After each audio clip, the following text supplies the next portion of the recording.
네, 장기간 상임위 문턱을 넘지 못했던 강원특별자치도법 제정안이 국회 행정안전위원회를 통과하면서 강원도 발전에 대한 기대감이 높아지고 있습니다.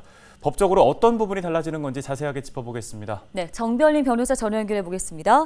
자, 변호사님, 강원특별자치도 설치 등에 관한 특별법안이 국회 법안소위를 통과했습니다. 먼저 이 강원특별자치도법이 어떤 건지 개념부터 설명해 주실까요? 네, 강원도는 산림과 동해바다의 수자원 보호 필요성으로 인해 환경 규제가 심하고 접경 지역의 군부대로 인한 군사 규제로 묶여 있어서 다른 지역보다 개발이 더디고 각종 사회시설들이 낙후되어 있는 상황이라서 강원도민들이 실질적인 불편을 겪어왔습니다. 그래서 강원도에 특별자치도라는 법적 지위를 부여하고 각종 규제를 완화하여 강원도 경제 발전이나 도민들의 복리를 향상시키자는 취지로 마련된 법안이고요. 특별자치도가 되면 특별한 자치권, 즉 도의 장기 비전에 대한 자율적 결정권과 그를 뒷받침할 행정적, 재정적 특혜가 주어집니다. 네, 강원도의 자치권을 보장하고 규제를 완화하는 내용이 주된 내용이라고 들었는데요. 조금 더 구체적으로 짚어주실 수 있을까요? 강원특별자치도 법안은 총 23개 조항으로 구성되어 있습니다.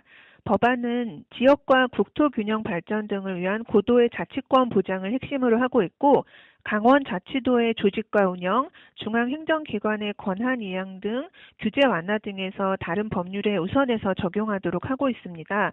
법안의 골자는 크게 세 가지입니다.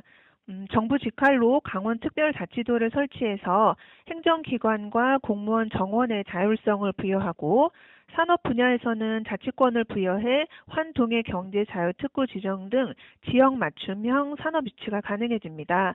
또한 재정 분야에서는 국세 이양 및 정부 국가균형발전 특별회계에 강원도만의 개정이 신설됩니다. 네, 그동안 지리적 군사적 특성 때문에 묶여있던 규제가 강원도 내 발전 저해 요소로 지적이 되어 왔는데요. 어떤 변화가 앞으로 있을까요? 네, 이번에 행정안전위원회를 통과한 법안은 구체적인 실행 방안을 모두 포함한 실질적 법안이 확정된 것은 아닙니다.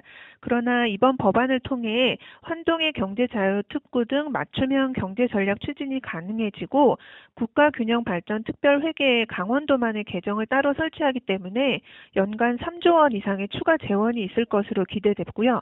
강원도는 서울보다 37배나 많은 규제로 묶여 있는데 각종 규제 완화로 다양한 사업 추진도 가능해지고 경제 활성화를 위한 대기업 유치가 지금보다 훨씬 쉬워지는 등 행정 및 재정적 특례를 받을 것으로 보입니다. 네, 한편에서는 2006년 출범한 제주특별자치도와 비교해서 법안 조문이 빈약하다는 지적도 있습니다. 이 부분은 어떻게 보시나요? 네, 제주특별자치도의 경우에는 출발 당시 363개 법조문으로 구성되어 있었습니다. 그런데 이번 강원특별자치도 법안은 전체 23개 조문으로 되어 있어서 일단 규모 자체에서 제주특별자치도법보다는 허술하게 규정되어 있고요.